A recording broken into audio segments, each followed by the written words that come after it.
എല്ലാവർക്കും നമസ്കാരം. ഹായ്. എൻ്റെ മുറുക്കിൻ്റെ വീഡിയോ കണ്ട് ഇഷ്ടപ്പെട്ട എനിക്ക് വേണ്ടി സപ്പോർട്ട് ചെയ്ത എല്ലാവർക്കും നന്ദി അറിയിക്കുന്നു. പിന്നെ ഇന്ന് ഞാൻ എൻ്റെ റെസിപ്പി ഒരു സാമ്പാറാണ്. പരിപ്പ് വേവിക്കാത്ത സാമ്പാർ. സാമ്പാർ വയ്ക്കാനായിട്ട് ഒരു ചീനച്ചട്ടി അടുപ്പത്ത് വെച്ചിട്ടുണ്ട്.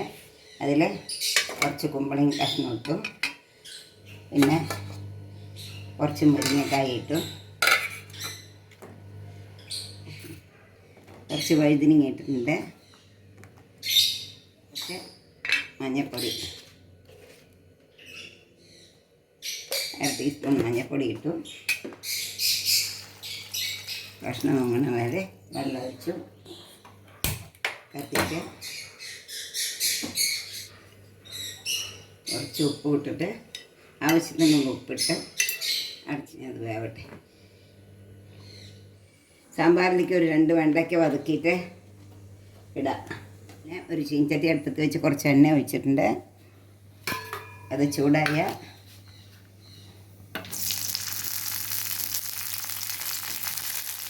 ഇതിനെ ഒന്ന് വഴറ്റിയെടുക്കാം. അരിഞ്ഞ് വന്നിട്ട് അതിനെ ഒരു പാത്രത്തിലാക്കി പുളി ഒഴിക്കുന്ന സമയത്ത് ഇട്ടാൽ മതി. ഇനി സാമ്പാറിന് വെക്കാനായിട്ട് 1/2 ടേബിൾ സ്പൂൺ കൊത്തമല്ലി, ഒരു 4 മുളക് എടുത്തിട്ടുണ്ട്.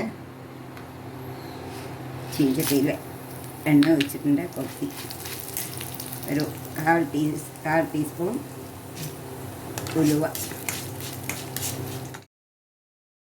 കരിവേപ്പില, 1 സ്പൂൺ തോരപ്പരിപ്പ്,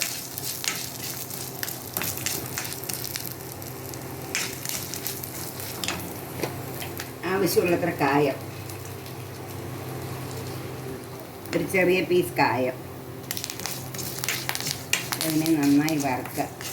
ചെറിയ ഫ്ലെയിമിൽ വറുത്തിട്ട് തോരപ്പരിപ്പൊക്കെ ഒരു നല്ല മണം വരും.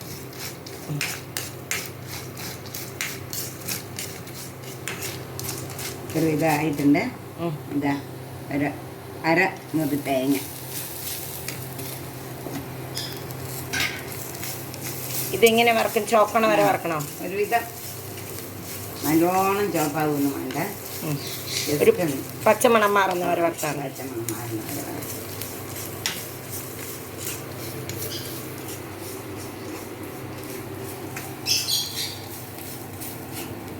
ഇതൊരുവിധം പച്ചമണമൊക്കെ മാറി.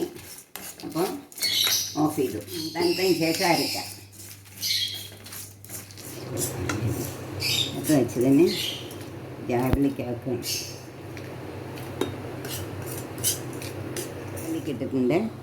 ഇതിനെ ജസ്റ്റ് ഒന്ന് അടിച്ചിട്ട് ശേഷം വെള്ളം ഒഴിച്ചരയ്ക്കുക. ഒന്ന് അടിച്ചിട്ട് കുറച്ച് വെള്ളം ഒഴിച്ചരയ്ക്കുകയാണ്. എന്നാലേ നല്ല വൃത്തിയായിട്ട് അരയുള്ളൂ. അരച്ച് വന്നു. ഇങ്ങനെ കുറച്ച് വെള്ളം കൊടുക്കട്ടെ. ഒരു ചെറുനാരങ്ങയോളം എടുത്തിട്ടുണ്ട് കഷ്ടിച്ച്. ആവശ്യമുള്ള പുളി.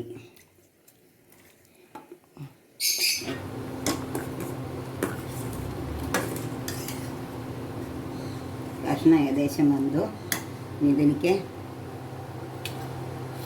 അതൊക്കെ വെച്ച വെണ്ടയ്ക്ക ഇട്ടു.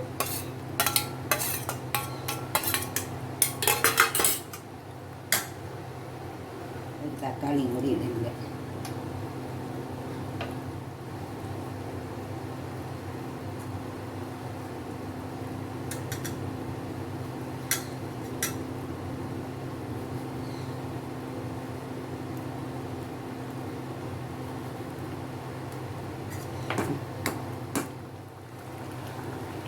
പുളി കുതിർക്കാൻ വെച്ചതിന്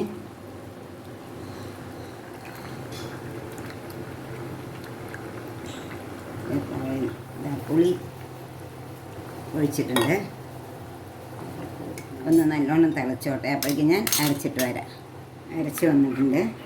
ഇതിന് ഞാൻ കലക്കി ഇതിലൊഴിക്കുകയാണ്.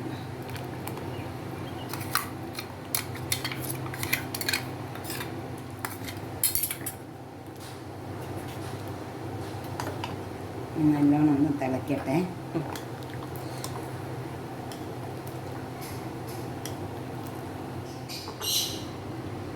ശർക്കര ഇടാറുണ്ട്, ചെറിയ പീസ്, ഒരു ചെറിയ പീസ്. ടേസ്റ്റ് ബാലൻസ് ചെയ്യാനാ. അതെ, ടേസ്റ്റ് ഉപ്പും പുളിയും മുളകും ഒക്കെ കൂടെ യോജിച്ച് വരാൻ വേണ്ടിയിട്ട്. നല്ലോണം തിളച്ചു. ഇതാ കുറച്ച് കരുവേപ്പിൻ്റെ ഇലയും കൊത്തമല്ലിയുടെ ഇലയും കൂടി ഇട്ടു.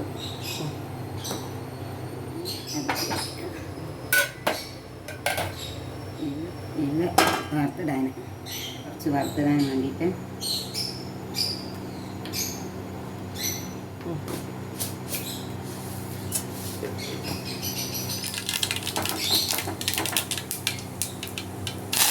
കടുകും മുളകും കരുവേപ്പിലയും കൂടി പൊട്ടിച്ചിട്ട് അതിൽ കൊടുക്കണം. സാമ്പാർ